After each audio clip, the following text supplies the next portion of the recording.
السلام علیکم دوستو، میرے چینل دانیال انفو پر خوش آمدید۔ دوستو، اپنی پچھلی ویڈیو میں ہم نے آپ کو بتایا تھا اوج بن انک اور اس کے بارے میں جو جھوٹی باتیں پھیلائی گئی ہیں اور اس کا ہم نے قرآن و حدیث کی روشنی میں جائزہ لیا، اور آج کی ویڈیو میں بات کریں گے حضرت ہود علیہ السلام کے بارے میں، جن کو قوم عاد کی طرف بھیجا گیا۔ آج ہم قوم عاد کے بارے میں بات کریں گے کہ ان پر کس وجہ سے عذاب آیا، اور اللہ تعالیٰ ان کی جسامت کے بارے میں کیا فرماتا ہے، اور کیا یہ نوح علیہ السلام کے بعد پہلی قوم تھی جس نے بت پرستی شروع کی، اور اس کے بعد اللہ کی نافرمانی کے علاوہ اللہ تعالیٰ نے ان کی کس برائی کا ذکر کیا ہے، اور ان پر عذاب کس صورت میں آیا اور کتنے دن رہا۔ تو آئیے ان سب سوالوں کے جواب قرآنی آیات کی روشنی میں تلاش کرتے ہیں۔ تو سب سے پہلا سوال کہ ان پر عذاب کس وجہ سے آیا، تو اس کے بارے میں اللہ تعالیٰ سورۃ اعراف کی آیت نمبر 65 میں فرماتا ہے، اور عاد کی طرف ان کی برادری سے ہود کو بھیجا، اس نے کہا، اے میری قوم، اللہ کی بندگی کرو، اس کے سوا تمہارا کوئی معبود نہیں، تو کیا تمہیں ڈر نہیں؟ اس کی قوم کے سردار بولے، بے شک ہم تمہیں بے وقوف سمجھتے ہیں، نعوذ باللہ، اور بے شک ہم تمہیں جھوٹوں میں گمان کرتے ہیں۔ یعنی قریباً ہر قوم جس پر بھی اللہ تعالیٰ کا عذاب آیا ہے، اس کی سب سے بڑی وجہ یہی ہوتی تھی کہ وہ اللہ تعالیٰ کا انکار کرتے تھے، اور اس قوم نے بھی بدقسمتی سے یہی کیا۔ اور ہمارا اگلا سوال، کیا نوح علیہ السلام کے بعد یہ پہلی قوم تھی جس نے اللہ تعالیٰ کو چھوڑ کر بتوں کی عبادت شروع کی؟ تو اس کے بارے میں ہمیں کچھ جواب ملتا ہے سورۃ اعراف کی آیت نمبر 69 میں، اور یاد کرو جب اس نے تمہیں قوم نوح کا جانشین کیا اور تمہارا بدن کا پھیلاؤ بڑھایا، تو اللہ کی نعمتیں یاد کرو۔ یعنی اس آیت واضح ہوتا ہے کہ اللہ تعالیٰ نے حضرت نوح علیہ السلام کے بعد اسی قوم کو پیدا کیا، اور اسی قوم نے بت پرستی بھی شروع کر دی۔ تو دوستو، آپ کو علم ہونا چاہیے کہ بت پرستی صرف ایک دم اچانک سے نہیں شروع ہو جاتی، تو اس کا مطلب یہ ہوگا کہ نوح علیہ السلام کے بعد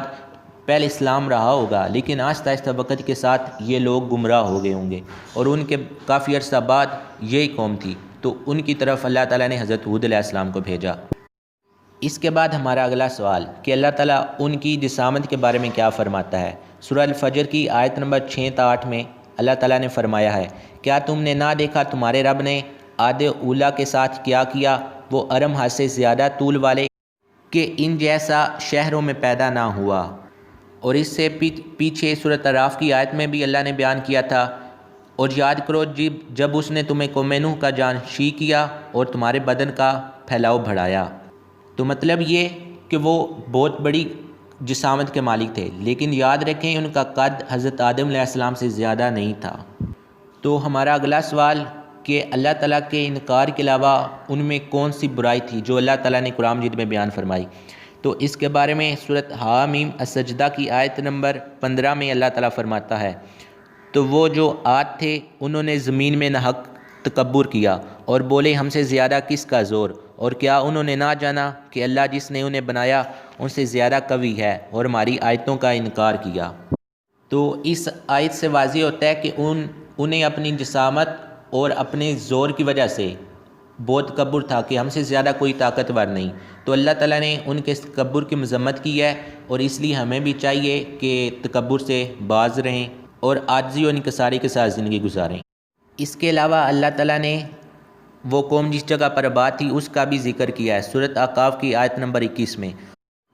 اور یاد کرو عاد کے ہم قوم کو جب اس نے ان کو سرزمین احقاف میں ڈرایا۔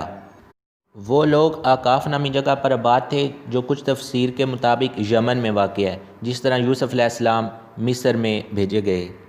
اور آخری سوال، ان پر عذاب کس نوعیت کا آیا اور وہ کتنے دن رہا؟ تو اس کے بارے میں سورہ الحاقہ کی آیت نمبر 6 تا 8 میں اللہ تعالیٰ فرماتا ہے، اور رہے عاد وہ ہلاک کیے گئے نہایت سخت گرجتی آندھی سے، وہ ان پر قوت سے لگا دی 7 راتیں اور 8 دن لگاتار، تو ان لوگوں کو ان میں دیکھو بچھڑتے ہوئے گویا وہ کھجوروں کے ڈنڈ ہیں، گرے ہوئے تو تم ان میں کسی کو بچا ہوا دیکھتے ہو۔ اس طرح سورۃ احقاف کی آیت نمبر 24 میں اللہ تعالیٰ فرماتا ہے، پھر جب انہوں نے عذاب کو دیکھا بادل کی طرح آسمان کے کنارے پر پھیلا ہوا ان کی وادیوں کی طرف آتا، بولے یہ بادل ہے کہ ہم پر برسے گا، بلکہ یہ تو وہ ہے جس کی تم جلدی مچاتے تھے، ایک آندھی ہے جس میں دردناک عذاب ہے۔ یعنی وہ عذاب ایک بادل کی صورت میں آیا اور پہلے تو انہیں یہ لگا کہ یہ بادل ہم پر برسے گا، لیکن وہ مسلسل 7 راتیں اور 8 دن تک ان پر برستا رہا اور اتنی تیز آندھی کہ ان میں سے کسی کو بھی نہیں چھوڑا۔ یعنی اللہ تعالیٰ نے ان پر بادل کی صورت میں عذاب بھیجا اور تیز آندھی کی صورت میں، اور وہ سب کے سب ہلاک ہو گئے۔ تو دوستوں آج کے لیے اتنا ہی، آنے والی ویڈیو تک کے لیے اللہ حافظ۔